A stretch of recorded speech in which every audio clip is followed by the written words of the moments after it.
Coucou, j'espère que vous allez bien. Alors aujourd'hui, on va parler des 15 gangs les plus dangereux aux États-Unis qui sont encore actifs. Alors pour ceux qui ne savent pas, c'est quoi un gang? Eh bien un gang, c'est un groupe d'individus engagés dans des activités criminelles. Forcément, l'Amérique, comme tout autre pays, de toute façon, a ses endroits dangereux. Les États-Unis, c'est une culture amicale, tout en ayant une mentalité style attention à tes arrières. En fait, les Américains, ils sont fraternels, confiants, sympas, mais ils gardent toujours en fait une certaine méfiance. Ici, ils savent que n'importe qui pourrait être un taré avec un masque, ou alors qui pourrait même être justement dans un gang. Ces membres de gang, en fait, ils peuvent être fun, intelligents, en plus ils reflètent un sentiment de liberté. Sauf qu'en vrai, derrière, en fait, t'as un minimum de 5000 assassinats par an. Bref, grosso modo, ils sont pleins de gentils gars et tout, hein, mais pour la plupart, ils sont extrêmement dangereux. Ils ont souvent un territoire, chacun marqué à leur façon, t'as des graffitis, enfin, plein de choses. Quoi qu'il en soit, aujourd'hui, on va parler du coup de ces 15 gangs les plus redoutables et agressifs des États-Unis. Pour info, il y en a plein d'autres en fait, hein, il y en a partout. Hein. Mais ceux que je vais citer en fait c'est les pires en criminalité. Ceci en fait quand tu auras un conflit avec eux, ce serait une bonne idée de te barrer habiter au bout du monde en fait, tu vois. Voire même carrément sur une île déserte en emmenant toute ta famille, hein, en passant même par ton cousin et son hamster. Bref, je vais vous faire un passage chiant, mais je suis obligée de passer par là avant de commencer. Je suis pas là du tout pour vous faire un vieux cours de géographie, hein. Mais dans ma vidéo, en fait, je vais vous donner des gros chiffres. Du style 50 000 membres, 70 000 membres d'un gang, donc ça va vous paraître en fait énorme. Mais au final, ça ne sera pas tant que ça, parce que la population des États-Unis, officiellement, elle est de 332 183 millions d'habitants. Sans compter le bon milieu de sans-papiers, et encore, je suis franchement loin du compte. Hein. Pour comparaison, la France c'est juste 67 813 000 et des bananes, un truc comme ça. Bref, je dis ça juste pour pas que vous halluciniez sur les chiffres. Ma liste, elle est aussi pas classée par dangerosité. Parce que de toute façon, dans tous les cas, si tu te prends la tête avec un d'entre eux, t'es sacrément dans la merde. Et la police, elle pourra rien faire pour toi. Voilà, c'est dit, maintenant on y va.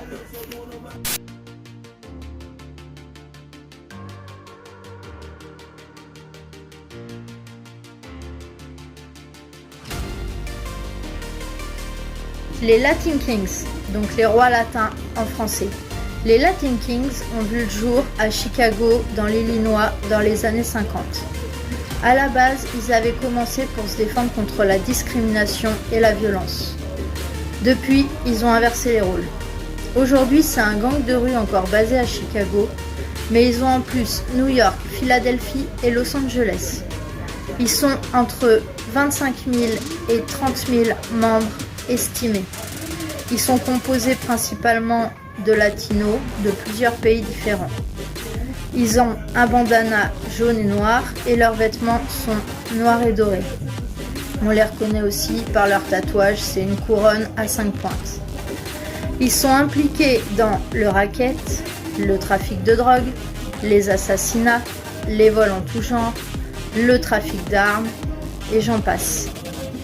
Ils ont des grands rivaux qui sont MS-13, les Bloods et Gangster Disciples qui sont aussi dans ma liste.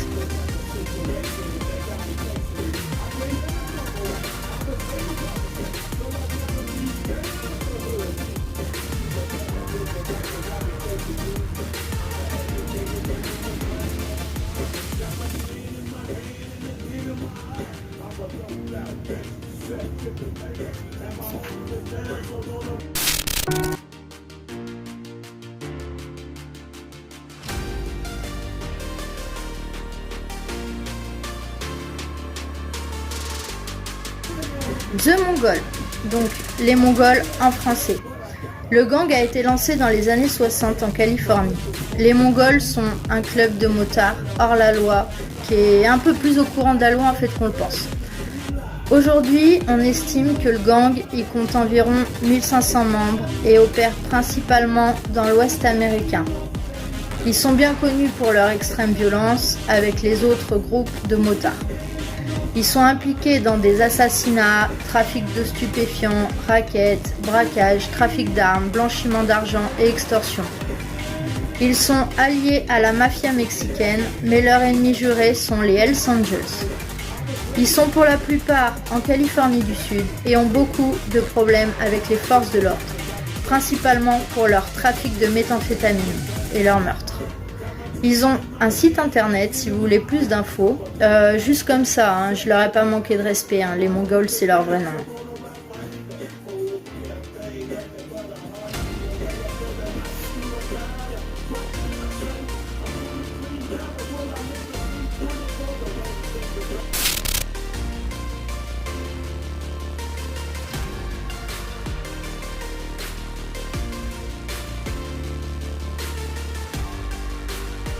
18th Street Gang, donc le gang de la 18e rue en français. Le gang de la 18e rue porte une variété de noms. Cole 18, Barrio 18, Maria 18 et La 18. Ce gang a été lancé dans les années 60 à Los Angeles. Maintenant, ils sont dans de nombreux États couvrant quasiment tout le pays. Il est composé principalement de Latinos du Mexique et d'Amérique centrale. Il compte aujourd'hui pas moins de 65 000 membres. Ils sont impliqués dans le trafic de stupéfiants, trafic d'armes, vol, extorsion, trafic de faux papiers, vandalisme, assassinat et prostitution. Ils sont alliés aux gangs Los Zetas et la mafia mexicaine. Ils sont très rivaux avec les MS-13, Blood, Latin Kings et Florencia 13. Ils ont un taux d'homicide très élevé et sont très agressifs face aux gangs rivaux. Ils n'hésitent pas en fait à abattre de sang-froid dans la rue. On les reconnaît par leurs tatouages avec le nombre 18 et ils utilisent des graffitis pour marquer leur territoire.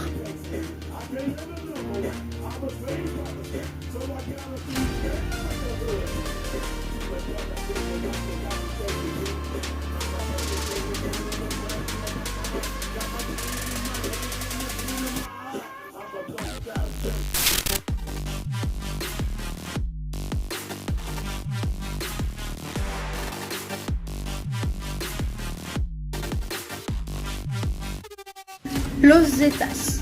Les Los Zetas, ils ont été créés en 1999 au Mexique. C'est pas un vieux gang.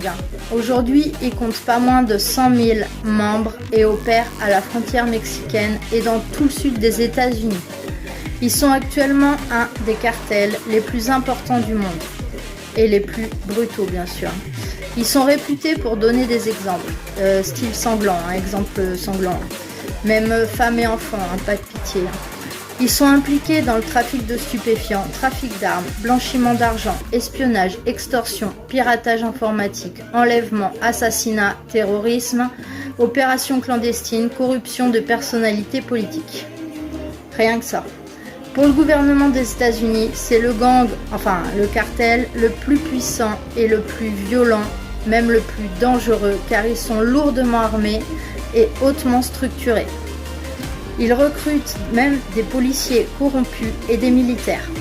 Les Los Zetas possèdent des camps d'entraînement et n'ont pas de pitié pour personne.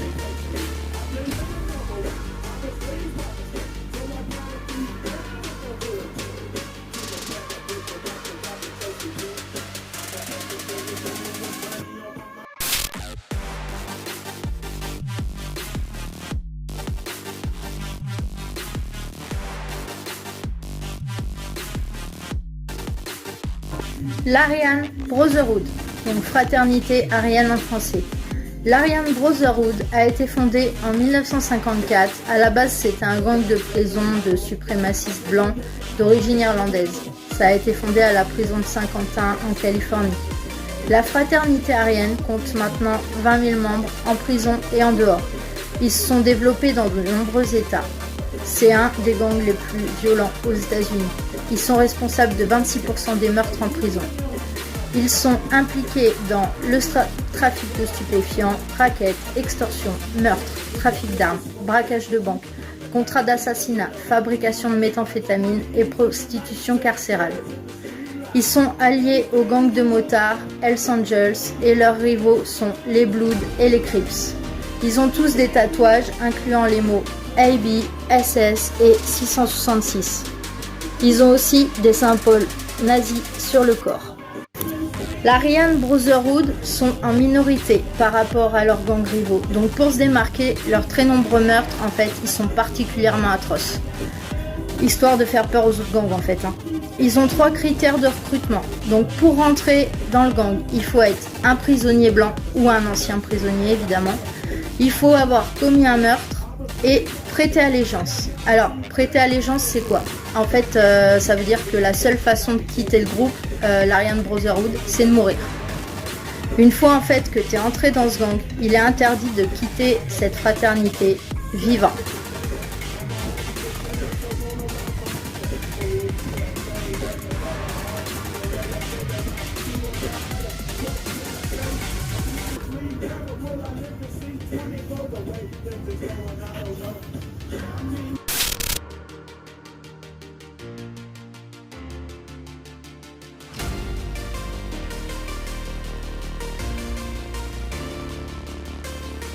Les Hells Angels, donc eux, ils sont peut-être le gang de motards le plus connu mondialement.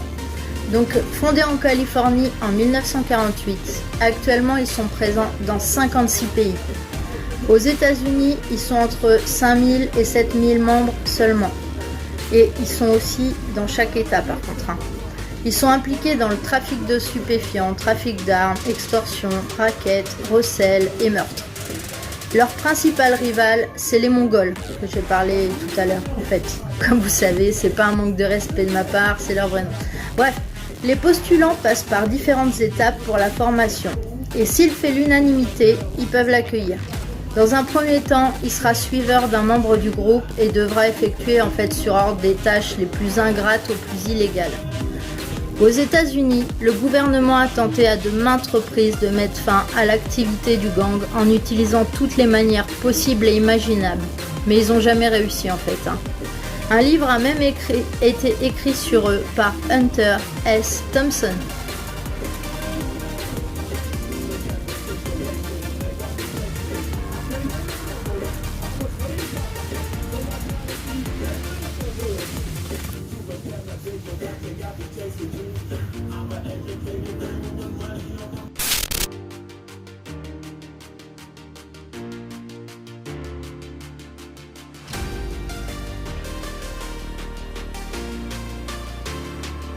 Les gangsters disciples.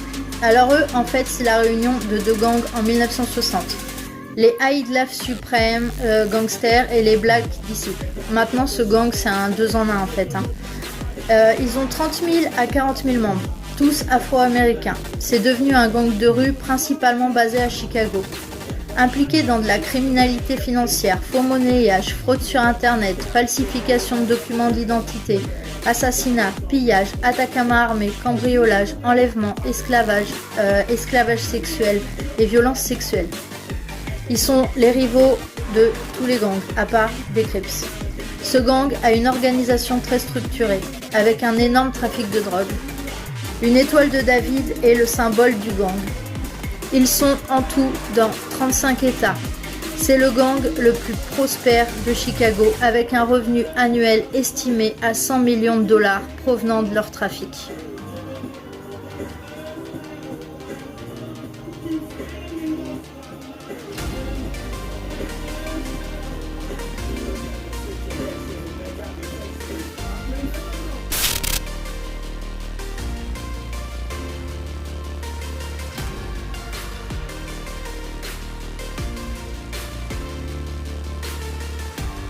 Les Vagos. Les Vagos, c'est encore un autre gang de motards.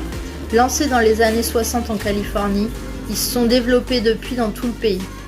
Ils causent des ravages sur la côte ouest. Ce gang compte actuellement 4000 membres. La plupart sont hispaniques et d'origine mexicaine. Ce sont franchement pas des enfants de cœur. Ils sont impliqués dans des meurtres, trafic de drogue, trafic d'armes, cambriolage, vol, enlèvement, blanchiment d'argent, bombe artisanale sous une voiture de police et création de méthamphétamine. Ils s'appelaient à l'origine les Psychos. Et comme les Hells Angels, en fait, de nombreux membres originaux étaient d'anciens militaires. Ils sont en général habillés en vert avec la figure de Loki. Ils sont bien connus pour leur violence générale.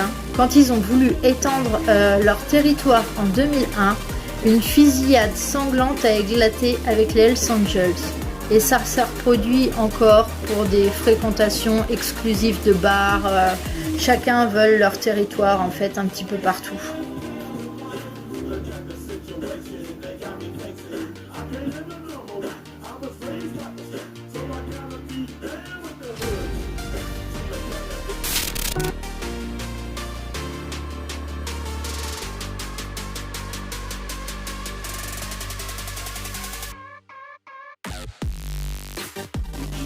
The Trinitarios. Donc, comme la fraternité arienne, les Trinitarios sont nés en 1992 dans les prisons new-yorkaises.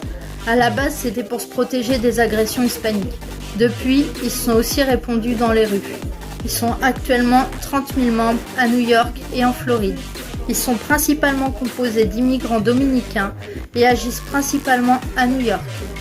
Les Trinitarios sont également connus sous le nom de 3NI, donc 3NI.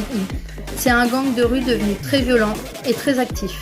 Ils sont impliqués dans du racket, trafic de drogue, trafic d'armes, cambriolage, assassinat, enlèvement et viol. C'est le gang le plus agressif de New York.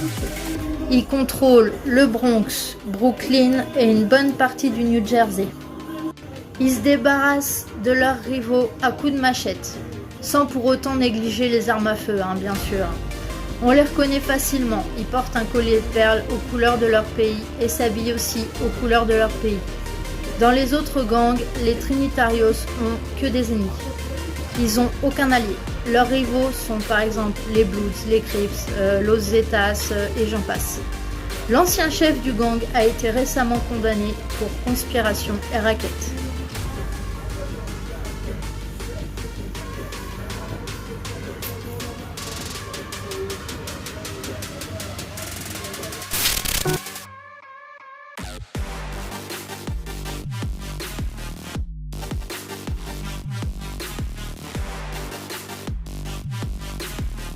La mafia mexicaine.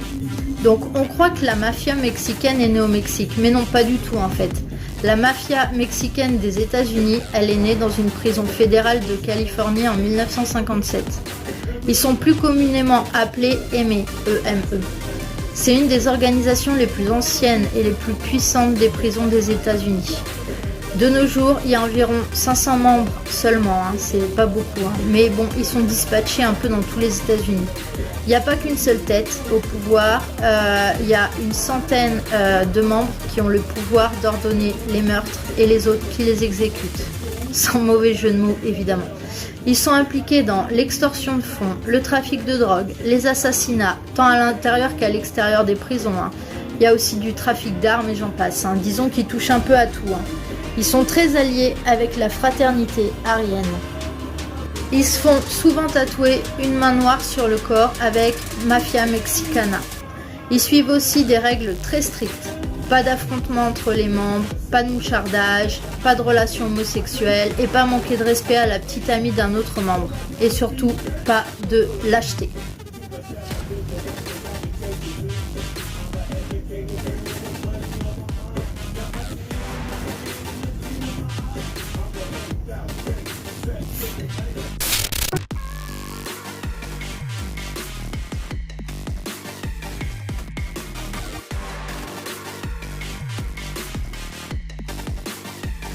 Les Bloods. Alors les Bloods, c'est un des gangs les plus notoires des États-Unis. Blood, en français, ça veut dire sang.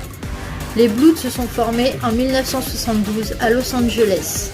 Puis après, ils se sont répandus dans tout le pays. Actuellement, c'est un gang de rue afro-américain comptant 30 à 35 000 membres. Pour affirmer leur puissance, ils sont devenus de plus en plus violents. Impliqués dans le blanchiment d'argent, le racket, extorsion de fonds, trafic de stupéfiants, assassinat, vol, prostitution, braquage, proxénétisme. Ils sont identifiés par leur couleur rouge de vêtements et leurs signes de main et leurs poignées de main. Ce gang a une réputation de violence et de cruauté. Ils marquent leur territoire par des graffitis.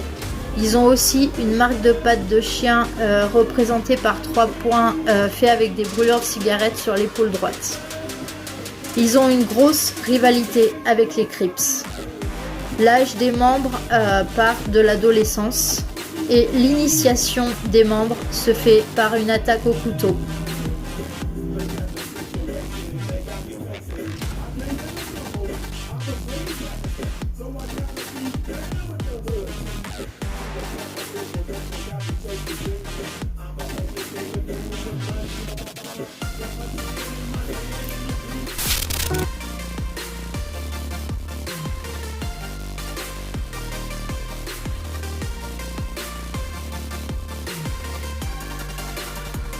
Les Crips.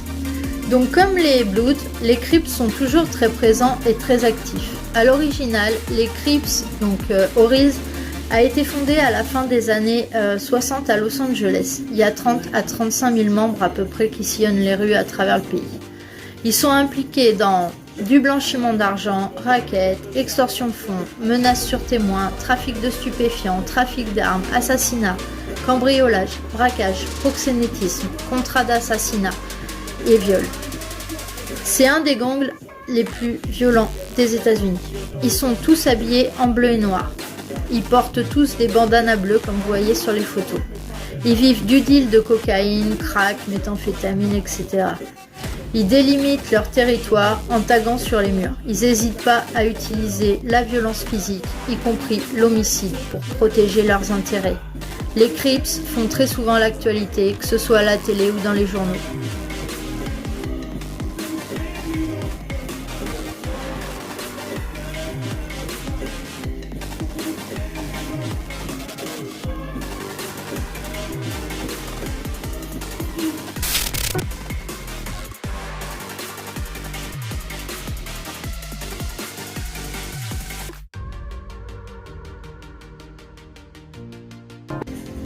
La Cosa Nostra, donc mieux connue sous le nom de The Molo ou The Mafia. Ce gang il est composé d'Italo-Américains, fondé dans les années 1870, donc ça fait un moment. Ils sont répartis sur la côte Est, comptant environ 3000 membres. Ils sont impliqués dans le trafic de stupéfiants, trafic d'êtres humains, proxénétisme, trafic d'armes, corruption de fonctionnaires de police, assassinat, menaces sur témoins, détention de matériel explosif, incendie volontaire, criminel bien sûr, blanchiment d'argent. Ils résident bien souvent aux États-Unis clandestinement. Ils contrôlent le trafic d'héroïne entre les États-Unis, la France et l'Asie du Sud-Est. La Cosa Nostra est dirigée par 5 familles du crime à New York. La famille Gambino, la famille Genovese, la famille Lucchese, la famille Bonanno. Il y a aussi la famille Colombo. Ils apprennent très tôt, enfants, les leçons de la rue. Ils sont très influents dans les quartiers pauvres italiens.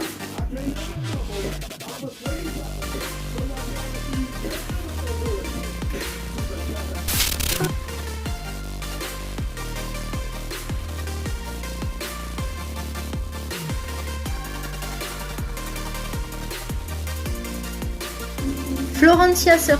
Alors Florencia 13, c'est un gang qui a été lancé dans les années 1930.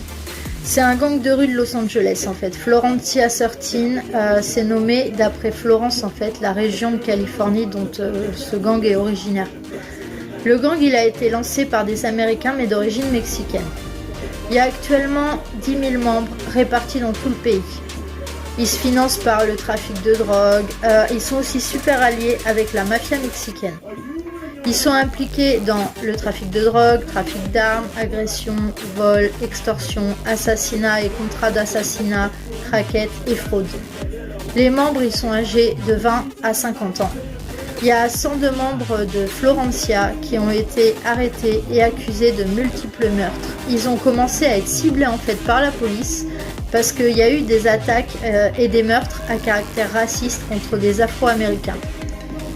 Donc il y a eu une opération de grande envergure par le FBI et la DEA en même temps qui s'appelait Choker's Wall.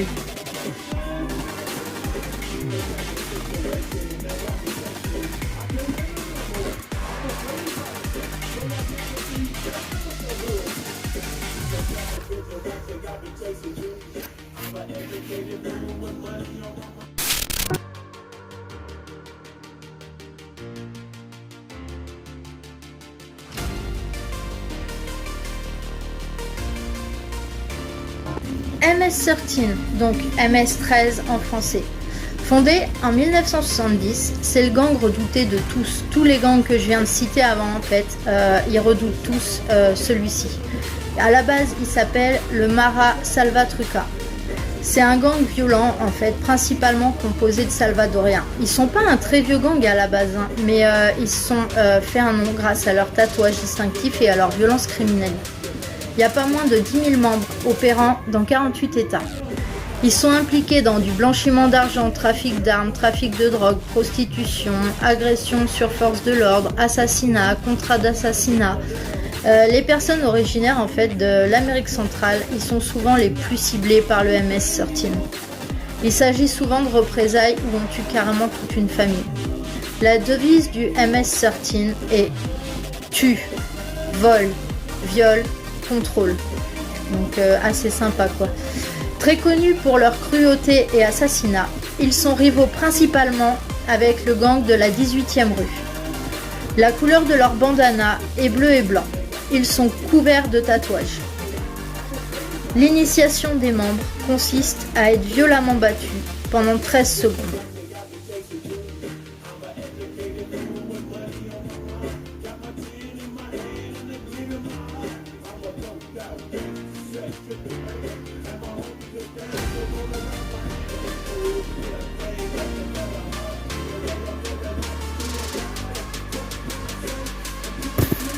Voilà, maintenant vous connaissez les 15 membres de gang les plus dangereux des États-Unis. J'espère que ma vidéo elle était pas trop longue et qu'elle vous a plu. Après, je tiens à préciser non plus que c'est pas à tous les coins de rue qu'on rencontre un membre de gang comme ça. Hein, et ils sont pas tous des meurtriers en puissance. Hein.